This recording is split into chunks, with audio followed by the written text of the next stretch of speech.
Yun, Mr. Chair. Anniversary nga, ma'am. Anniversary po. Anong anniversary? 130 million pang anibersaryo? Gulat na gulat po si Senator Legarda rito, mga idol. 138 million para sa anniversary party po ng PhilHealth. Hindi anniversary celebration, ma'am. Ang tanong ko lang kung saan nyo kukunin ito? Sa part ba ng working budget ninyo kukunin yung 138? Saan kukunin, mga idol? Yung pondong gagamitin dyan sa proposed budget po nila na 138 million. Makinig kayong mabuti para may alam po tayo kung ano pong ginagawa nila sa pera pong hinuhulog natin dyan sa PhilHealth. Huwag niyong gagamitin yung pera ng taong bayan. Contribution po namin yan. Tapos happy-happy nyo. Ipa-party-party ninyo. Narito ang Balitang Pinoy TV.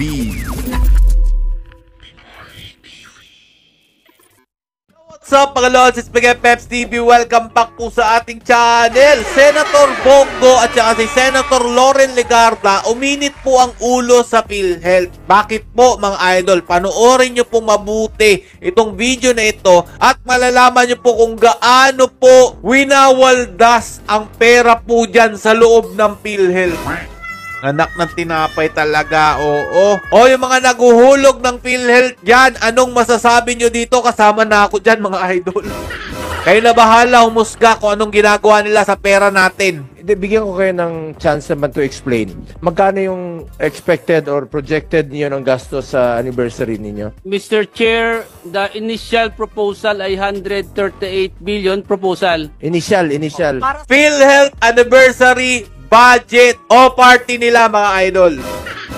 yun, Mr. Chair. Anniversary nga, ma'am. Anniversary po. Anong anniversary? 130 million pang anibersaryo? Gulat na gulat po si Senator Legarda rito, mga idol.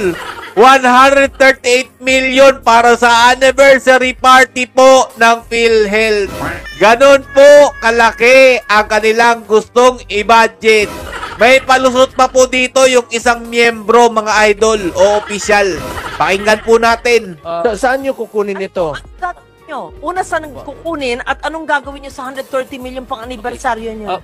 Mr. Chair, Anibersaryo pang bigay ng additional package. Hindi anniversary celebration, ma'am. Ang tanong ko lang kung saan nyo kukunin ito? Sa part ba ng working budget ninyo kukunin yung 138? Saan kukunin, mga idol? Yung pondong gagamitin dyan sa proposed budget po nila na 138 million. Makinig kayong mabuti para may alam po tayo kung ano pong ginagawa nila sa pera pong hinuhulog natin dyan sa PhilHealth. Mr. Chair, ito po ay again proposal pa lang Proposal, siya. kaya nga, kung matutuloy na-approve siya ito, ng saan board, kukunin? Ay kukunin siya sa corporate operating budget So sa part pa rin ng working Team budget OOH. ninyo? Yes po. Ilang pasyente yung matutulungan yan? Eto, mga idol, Kaya bigla lumabas po yung mukha nitong dalawang to dyan sa screen ninyo. Dahil sa panahon po ni Bongbong Marcos at saka nito ni Martin Romualdez, sobrang pagwawaldas po ang ginagawa ng ahensya ng gobyerno sa pera o kaban ng taong bayan. At yan po, nagsigayahan na sila kasi malay mo, makalusot, diba? Nakikita kasi nila sa ibang kongresista, sa ibang mga opisyal ng gobyerno, ang pagwawaldas po sa pondo ng taong bayan.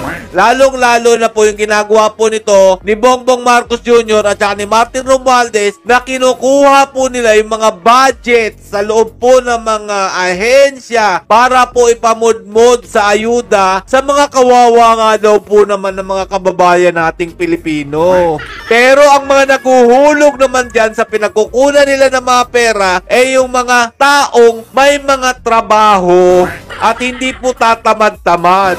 Kaya po ang apektado talaga dito sa ginagawa po nitong administrasyon na to, walang iba kundi tayo pong malalaki po yung binabayad sa tax, malalaki po yung contribution sa PhilHealth at kung ano-ano pa pong hinuhulog natin like sa SSS, GSIS, etc. etc.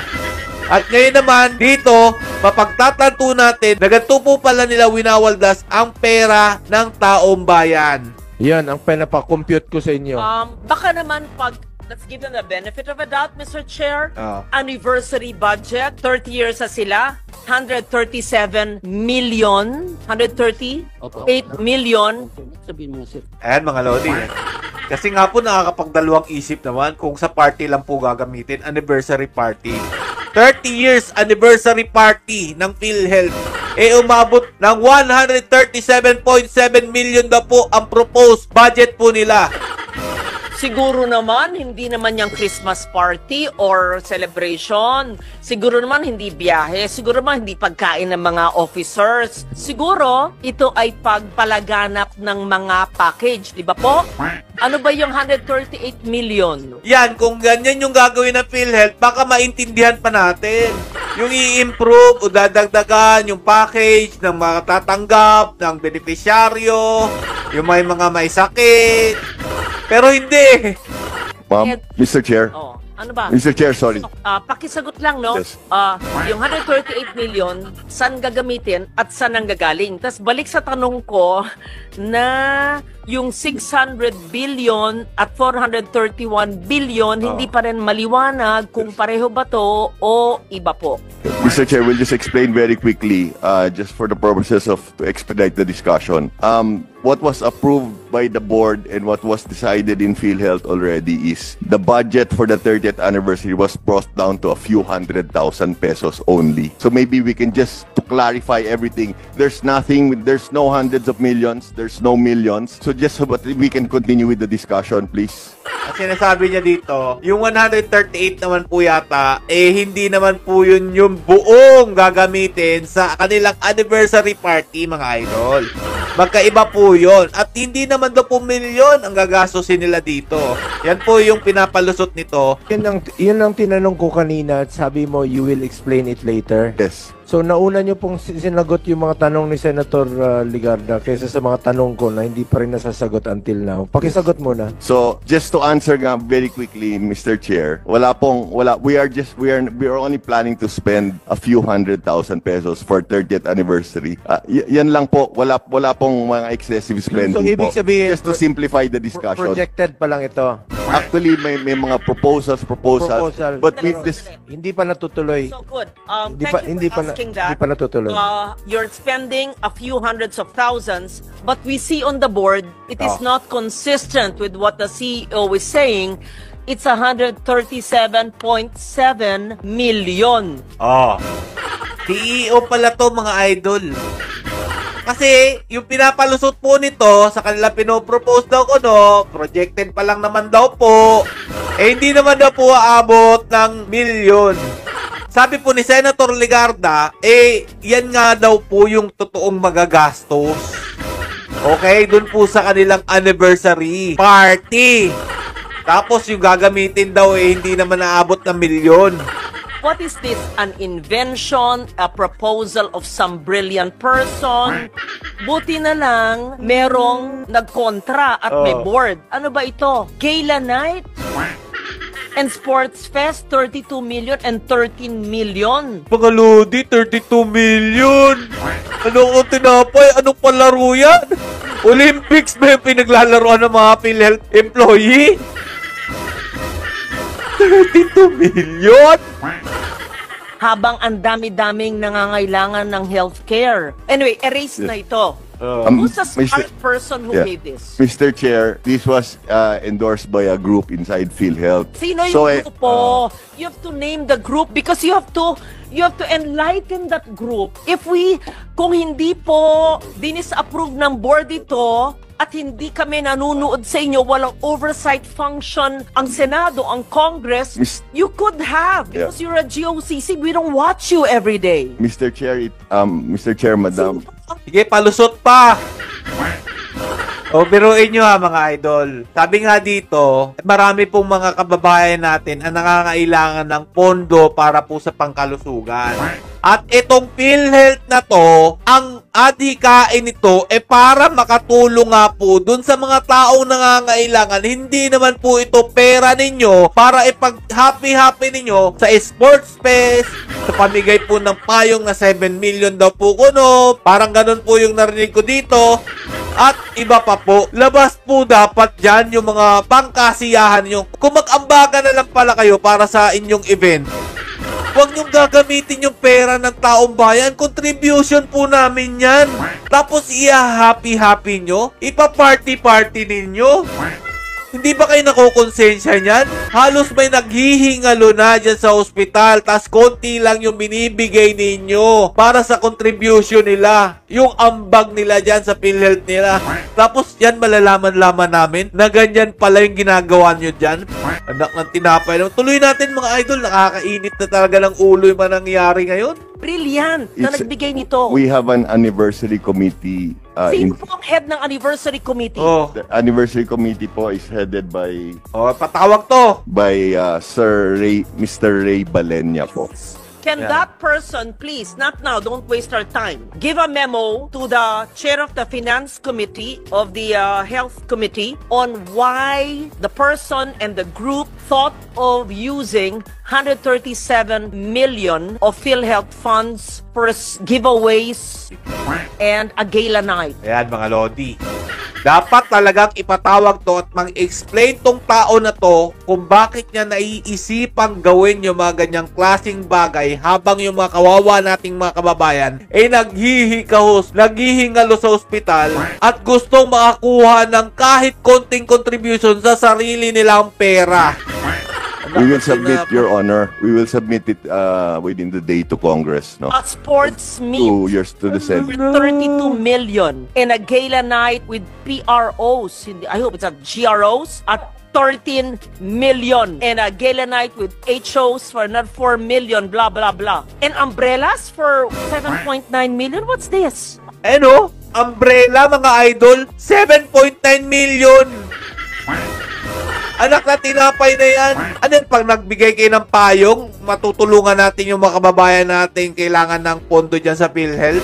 Madadagdagan yung pondo nila dyan, madodoble. Special tokens and umbrellas. Senator Lauren, Ma'am, may lang po, no? discussion. Okay. All of those.